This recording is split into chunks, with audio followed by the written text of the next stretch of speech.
mean, if we're really being scientific, there's no discrete objects anywhere in the universe. It's just a flow of changing matter, isn't there? I mean, flow of energy, flow of atoms. I mean, that's what's really there. I mean, science has proven that. But of course, when we see that, particularly since our sense faculties are not capable of seeing that, it seems like there's actually solid chunks. And then, of course, we concretize that more by then giving a name, which is static, and then suddenly that thing which looks to us, to our eyes, as something individual and static, suddenly with the name, which we stick to it, it does. There is a pillar there, existing there, and there's a me here. So if we do this impermanence meditation, we can come to see that not only at the physical world level is there just constant change, in the mental world it's the same. Superficially it seems like chunks, you know, thought, emotion, memory, boop, boop, boop.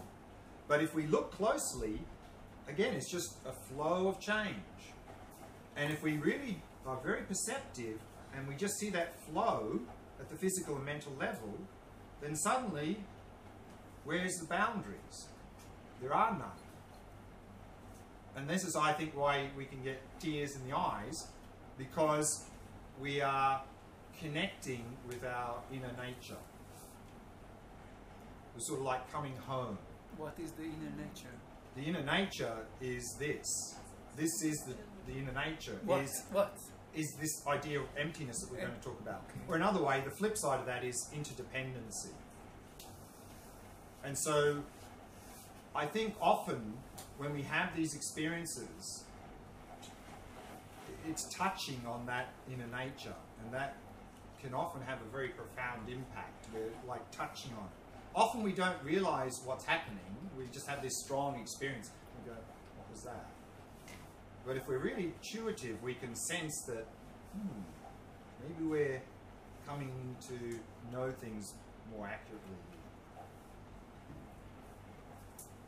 There's something very static. It's like a big silence. And this is it didn't change. And what all the time changed that I couldn't figure out what is it. What version of it. It was big silence. It didn't change at all. I was looking for changes, but the only change that I felt is vibration. Everything mixed, like the sound of my body. Yeah. So again, Still. so again, what happens there is that when there's nothing appearing, we see that as an absence. And absence is a negation. And an absence, a lack of. A lack of. And so an absence is a negation, and thereby actually is permanent. Means it's not changing from one moment to the next.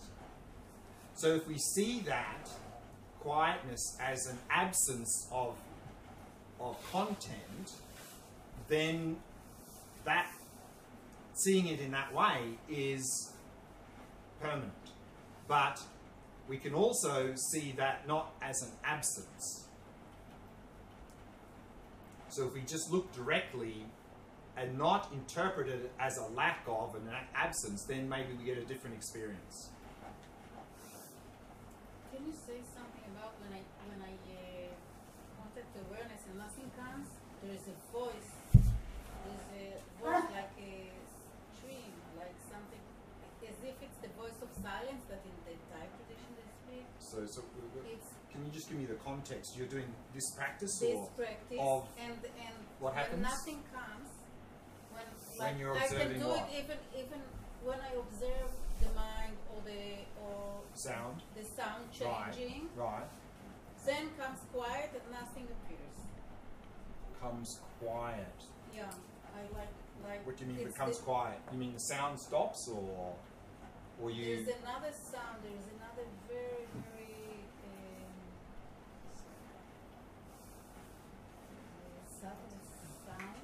Right. that I don't know what it is. I thought maybe this is silence, but it's like a stream of. Not sure. Not sure what you mean there. In yoga, Sorry. it's called nada. A sound that is, they say it's like part of the sound of the universe. You're talking about just subtle sound or something? Yeah, it looks like it's constant, but it's very, very, it's like it doesn't matter what's around, just the voices around, it's like inside Yeah. those. Well, then just It's look. very, Just keep looking at that then. Just look at that and see what it looks like. very nice and quiet and Yeah. I felt like I am filled up with great appreciation or gratitude for how the retreat is progressing step after step, and like my ability to stay focused and staying with my eyes open and having control on the rhythm of the breath. Mm-hmm. And having this screening of the body, and when it got to the stage of the mind, I could clearly see better than yesterday or the day before the pop-ups, and giving it noting of dance, memory, everything seems to be more organized in me and well established. Good. Good. Very good. Certainly Very good. very Very good. Very good.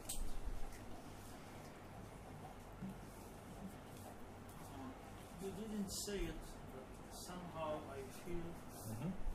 that you are insinuating. I'm asking you to tell me if I'm wrong. Sure. That even the senses of sight, I prefer to concentrate on sight, is also not objective in the sense that it is not an objective thing which is called to see. To see is also part of preconditioning what to see. You are using the word tag. Okay, I agree, I understand. Okay, I'm asking if you are insinuating also that the tagging itself also is predominant by something which is earlier. We are educated what to see. Educated in the sense, since childhood we are educated to see this as a table. Am I right in Yeah. feeling that that's what Buddhism is, that's what he's trying to say, that it's not so objective, it's not transparent, it's not so clear-cut or very one-sided thing to see as if there is something and we're only seeing it, identifying. No. We are preconditioned what to see. Yeah. I mean, I think this is going to come up a little bit this evening when we talk a bit about this emptiness. But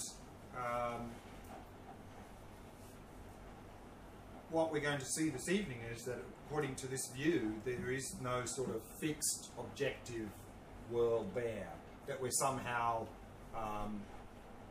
seeing. I mean, I think even in neuroscience, they understand that what we see is not like a copy of the outside, what it's like, because of the processes, according to even neuroscience. This is, I think the word they use often is naive realism, is that somehow the world we experience is a mirror copy of the supposed objective world. Because, you know, there's no colour blue there. I mean, no one in neuroscience would agree that there's a blue colour there.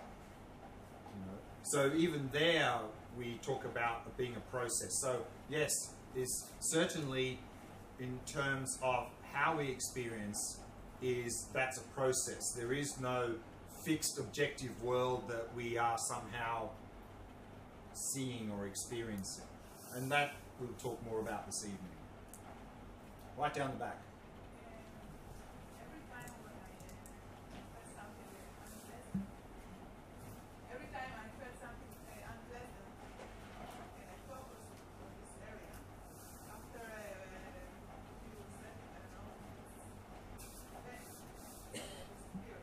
disappeared? It's like changing a little bit, and then it was gone.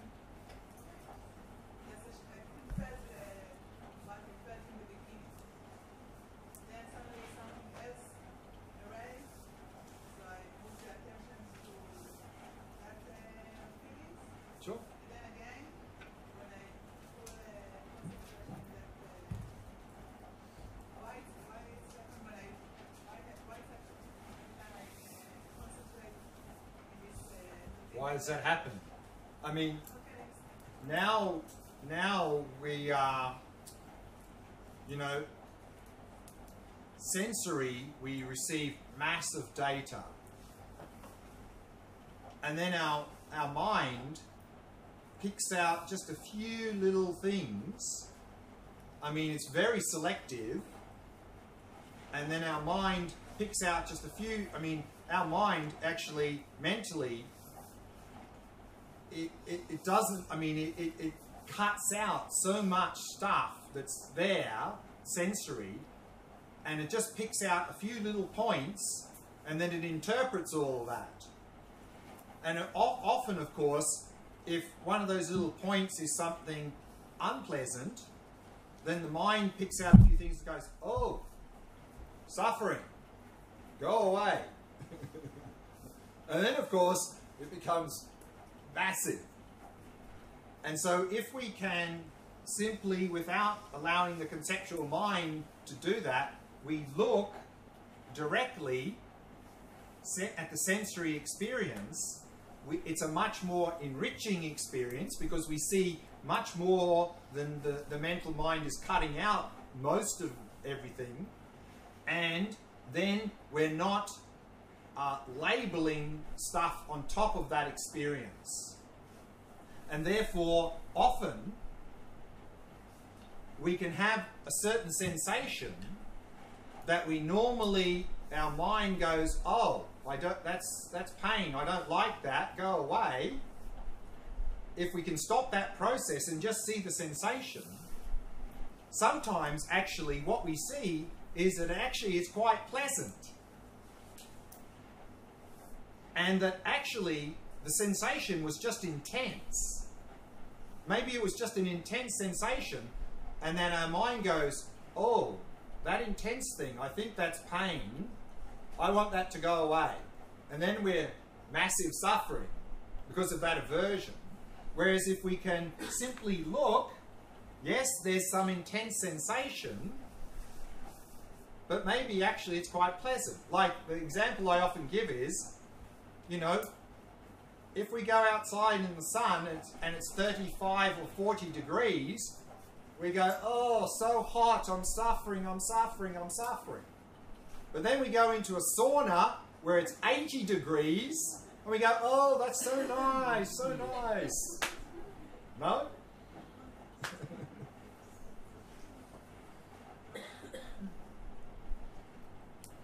Okay, dinner time? Oh, last question. You're saying that the nature of our mind is to, like, that it's natural to see that everything is not permanent.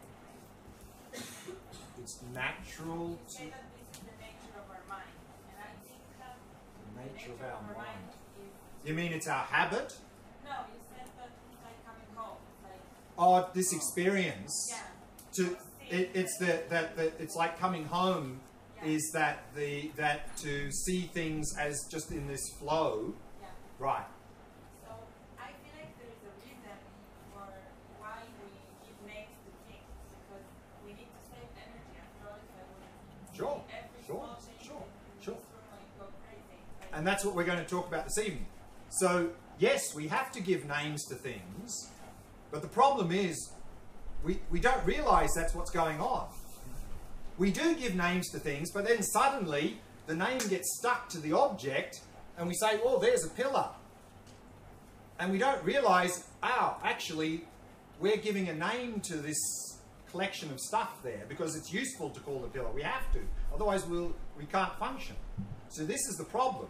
And so in this meditation, simply an impermanence meditation can come experientially to come to see that's what's really going on, is we're just giving names to this flow.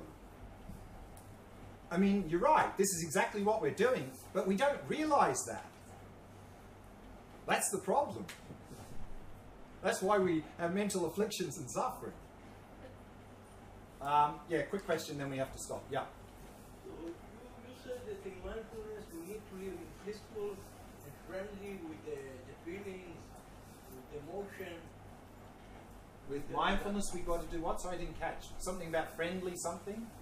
To live friendly and peaceful with the emotion and the Emotions. emotion and feeling. With mindfulness, we are friendly with emotions and feelings. Yeah. So with mindfulness, we can observe emotions and feelings and thereby not react to them and cause suffering. And if that emotion is a negative emotion, we observe it and then we work with it, we stop it, or we apply an antidote. So we're not talking about, with mindfulness, we allow everything just to happen. Is that the question? No, I mean to live friendly and peaceful with the... To not react, yes.